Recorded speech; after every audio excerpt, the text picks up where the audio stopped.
The Solomon Museum, a place of history, a place of art, a place of secrets. It stood shrouded in an almost tangible silence, its grand facade a mask for the mysteries held within. Within its hallowed halls resided remnants of forgotten empires, echoes of civilizations long turned to dust. But it was in the museum's silent residence, the statues, that the true mystery lay. Each sculpture, frozen in time, seemed to possess an eerie life of its own, their vacant eyes following your every move. The air within the museum always felt heavy, thick with an unspoken energy. It pressed down upon visitors, a palpable weight that sent shivers down their spines. Whispers circulated about the statues, passed down from generation to generation.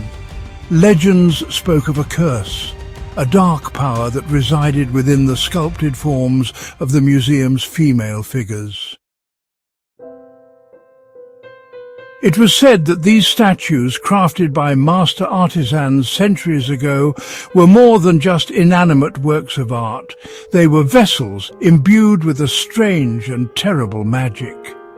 Legend had it that any man who dared to touch their lips with his own would suffer a grim fate. The warmth of human touch would trigger the curse, transforming the unfortunate soul into cold, unfeeling stone. The stories varied, whispering of different statues, different victims. Some whispered of a queen, forever frozen in a stance of regal authority, who had lured countless admirers to their stony demise. Others spoke of a heartbroken maiden, eternally mourning her lost love, who sought solace in turning others to stone, trapping them in her world of perpetual sorrow.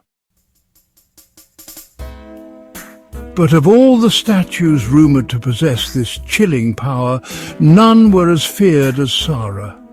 Standing at the heart of the museum, she was a masterpiece of sculpted beauty.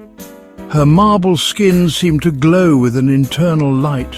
Her lips, forever frozen in a subtle smile, held a promise of both allure and danger. Her eyes, though devoid of life, seemed to possess an uncanny depth, drawing you in, holding you captive in their gaze. Sara was different.